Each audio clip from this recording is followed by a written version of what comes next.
Hello everyone, I am Jyoti Jha and welcome to NCERT the mind. तो आज हम लोग पढ़ेंगे क्लास 7 की हिंदी बुक बाल महाभारत कथा का 31वां अध्याय भीष्म सरसैया पर। तो चलिए पढ़ना स्टार्ट करते हैं। आप इसे ध्यान से सुनिए। 10वें दिन का युद्ध शुरू हुआ। आज पांडवों ने शिखंडी को आगे किया था। आगे आगे शिखंडी और उसके पीछे अर्जुन। शिखंडी की आड़ से अर्जुन ने पितामह पर बाण बरसाए। शिखंडी के बाणों ने वृद्ध पितामह का वक्ष स्थल बिंध डाला। भीष्म ने अपने चेहरे पर जरा भी सिकन न आने दी और शिखंडी के बाणों का प्रत्युत्तर नहीं दिया। अर्जुन ने जब यह देखा कि पितामह प्रतिरोध नहीं कर रहे हैं तो जरा सी कड़ा करके उसने भीष्म के मर्म स्थानों को लक्ष्य करके तीखे बाणों से बिंदना शुरू कर दिया। भीष्म का सारा शरीर बिंद गया, पर इतने पर भी उनका मुख मलिन ना हुआ। भीष्म ने अर्जुन पर शक्ति अस्त्र चलाया। अर्जुन ने उसे 3 बाणों से काट गिराया। अब भीष्म को यह निश्चय हो गया था कि आज का युद्ध उनका आखिरी युद्ध होगा। इस कारण वह हाथ में ढाल तलवार लेकर रथ से उतरने लगे। अर्जुन का बाण बरसाना जारी था। उसके बाणों ने पितामह के शरीर में उंगली रखने की भी जगह ना छोड़ी थी। पितामह के सारे शरीर में बाण ही बाण घुस गए थे। ऐसी अवस्था में ही भीष्म रथ से सिर के बल जमीन पर गिर पड़े। भीष्म गिर तो गए, लेकिन उनका शरीर भूमि से नहीं लगा। सारे शरीर में जो बाण लगे हुए थे वे एक तरफ से घुसकर दूसरी तरफ निकल आए थे। भीष्म का शरीर जमीन पर ना गिरकर उन तीरों के सहारे ही ऊपर उठा रहा। पितामह अर्जुन से बोले, बेटा अर्जुन, मेरे सिर के नीचे कोई सहारा नहीं है, वह लटक रहा है। कोई ठीक सा सहारा तो लगा दो। भीष्म ने ये वचन उसी अर्जुन से कहे जिसने अभी अभी प्राणहारी बाणों से उनको बिंध डाला था। भीष्म का आदेश सुनते ही अर्जुन ने अपने तरकस से 3 तेज बाण निकाले और पितामह का सिर उनकी नोक पर रखकर उनके लिए उपयुक्त तकिया बना दिया। भीष्म बोले, हे राजागण, अर्जुन ने मेरे लिए जो सिरहाना बनाया है उसी से मैं प्रसन्न हुआ हूँ। अभी मेरा शरीर त्याग करने का उचित समय नहीं हुआ है, अतः सूर्य नारायण के उत्तरायण होने तक मैं यहीं और ऐसा ही पड़ा रहूँगा। आप लोगों में से जो भी उस समय तक जीवित बचे वे आकर मुझे देख जाएं। इसके बाद पितामह ने अर्जुन से कहा, बेटा मेरा सारा शरीर जल रहा है और प्यास लग रही है, थोड़ा पानी तो पिलाओ। अर्जुन ने तुरंत धनुष तान कर भीष्म की दाहिनी बगल में पृथ्वी पर बड़े जोर से एक तीर मारा। बाण पृथ्वी में घुसकर सीधा पाताल में जा लगा। उसी क्षण उस स्थल से जल का एक सोता फूट निकला और पितामह भीष्म ने अमृत के समान मधुर और शीतल जल पीकर अपनी प्यास बुझाई। वह बहुत ही खुश और प्रसन्न दिखाई दिए। जब कर्ण को यह पता चला कि पितामह भीष्म घायल होकर रण क्षेत्र में पड़े हैं तो वह उनके पास गया। प्रणाम करके जब कर्ण उठा तो पितामह को उसके मुख पर भय की छाया सी दिखाई दी। यह देखकर भीष्म का दिल भर आया। शरीर पर लगे हुए बाणों से होने वाले कष्ट को दबाकर बोले, बेटा तुम राधा के पुत्र नहीं, कुंती के पुत्र हो, सूर्यपुत्र। मैंने तुमसे कभी द्वेष नहीं किया। अकारण ही तुमने पांडवों से वैर रखा, इसी कारण तुम्हारे प्रति मेरा मन मलिन हुआ। तुम्हारी दान वीरता और शूरता से मैं भली भांति परिचित हूँ। इसमें कोई संदेह नहीं कि शूरता में तुम कृष्ण और अर्जुन की बराबरी कर सकते हो। तुम पांडवों में ज्येष्ठ हो, इस कारण तुम्हारा कर्तव्य है कि तुम उनसे मित्रता कर लो। मेरी यही इच्छा है कि युद्ध में मेरे सेनापतित्व के साथ ही पांडवों के प्रति तुम्हारे वैर भाव का भी आज ही अंत हो जाए। यह सुनकर कर्ण बड़ी नम्रता के साथ बोला, पितामह मैं जानता हूँ कि मैं कुंती का पुत्र हूँ, लेकिन यह भी मुझे मालूम है कि मैं सूतपुत्र नहीं हूँ। लेकिन यह बात मुझसे नहीं हो सकती कि अब मैं दुर्योधन का साथ छोड़ दूं और उनके शत्रुओं से जा मिलूं। मेरा कर्तव्य यही है कि मैं दुर्योधन के ही पक्ष में रहकर युद्ध करूं।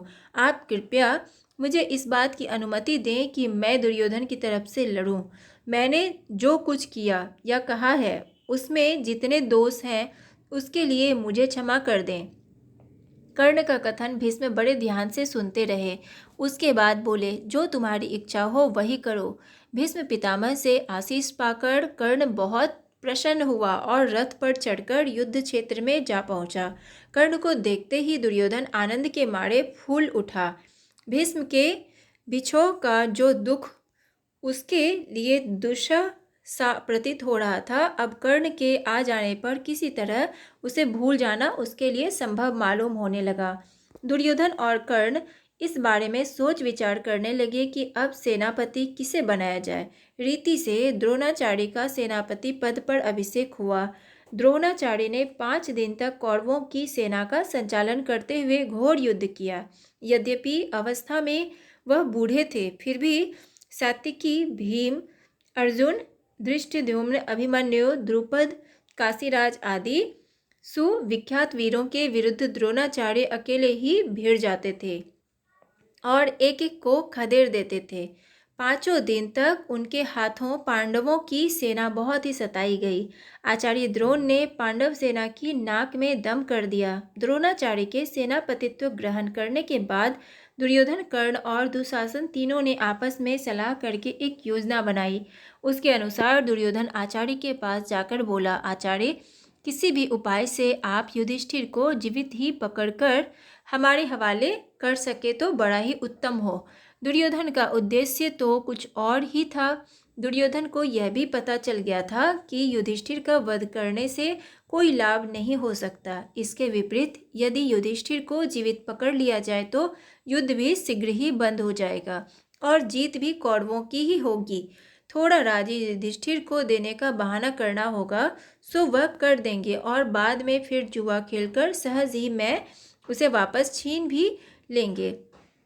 इन्हीं सब विचारों से प्रेरित होकर दुर्योधन ने द्रोणाचार्य से युधिष्ठिर को जीवित पकड़ लाने का अनुरोध किया था। लेकिन द्रोण को जब दुर्योधन के असली उद्देश्य का पता लगा तो वह बहुत उदास हो गए।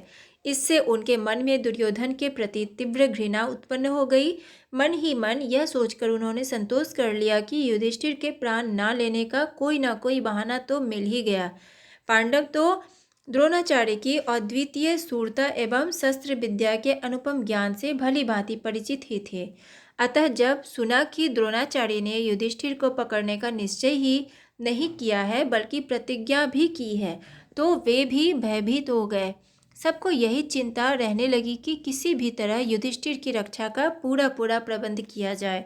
द्रोण ने अपने सारथी को आज्ञा दी कि रथ को उस ओर ले चलो जिधर युधिष्ठिर युद्ध कर रहे हो।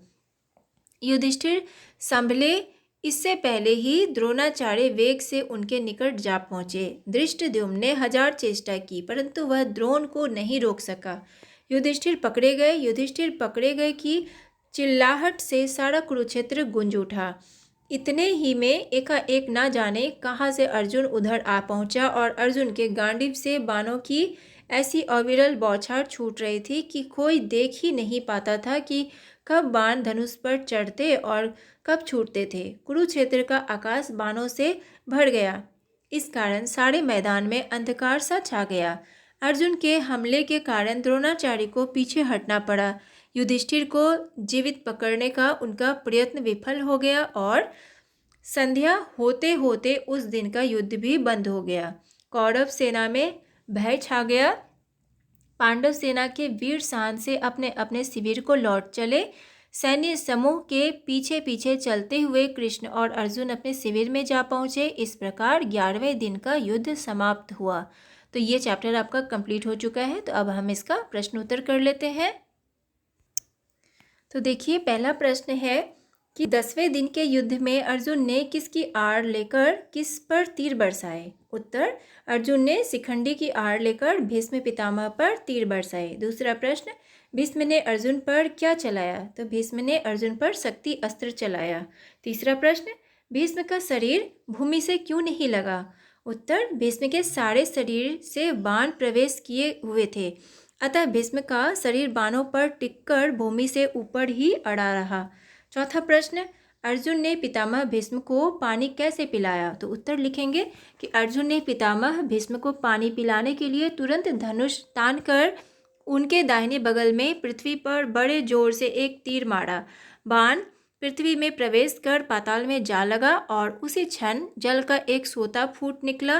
पितामह ने अमृत के समान मीठा शीतल जल पीकर अपनी प्यास बुझाई। 5वां प्रश्न, भीष्म ने अपना शरीर कब त्यागा?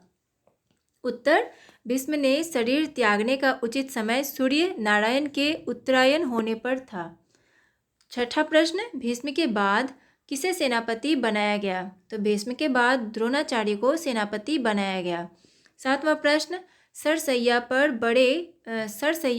पड़े भीष्म ने कर्ण से क्या कहा? उत्तर, सरसैया पर पड़े भीष्म ने कर्ण से कहा, बेटा तुम राधा के पुत्र नहीं कुंती के पुत्र हो, सूर्यपुत्र। वीरता में तुम कृष्ण और अर्जुन के बराबरी हो, तुम पांडवों के बड़े भाई हो, इस कारण तुम्हारा कर्तव्य है कि तुम उनसे मित्रता कर लो। मेरी यही इच्छा है कि युद्ध में मेरे सेनापतित्व के साथ ही पांडवों के प्रति तुम्हारे दुश्मनी का आज अंत हो जाए। 8वां प्रश्न, 11वें दिन के युद्ध में दुर्योधन ने द्रोणाचार्य से क्या अनुरोध किया?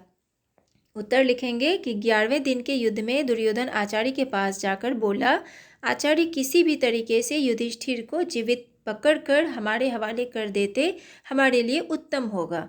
9वां प्रश्न है कि युधिष्ठिर के पकड़े जाने पर अर्जुन ने क्या किया? उत्तर, अर्जुन के हमले के कारण द्रोणाचार्य को पीछे हटना पड़ा। युधिष्ठिर को जीवित पकड़ने का उनका प्रयत्न विफल हो गया और शाम होते होते उस दिन का युद्ध भी बंद हो गया। कौरव सेना में भय छा गया। पांडव की सेना के योद्धा शान से अपने अपने शिविर को लौट गए। सैन्य समूह के पीछे पीछे चलते हुए कृष्ण और अर्जुन अपने शिविर में आ पहुँचे। इस कारण 11वें दिन का युद्ध समाप्त हुआ। 10वां प्रश्न है कि अर्जुन ने किस स्थिति में भीष्म पर बाण चलाया तथा इसका क्या परिणाम हुआ? उत्तर, कि 10वें दिन के युद्ध में पांडवों ने शिखंडी को आगे किया था। शिखंडी की आड़ में अर्जुन ने पितामह पर बाण चलाए, जिसके परिणाम स्वरूप पितामह भीष्म का वक्षस्थल बिंध गया।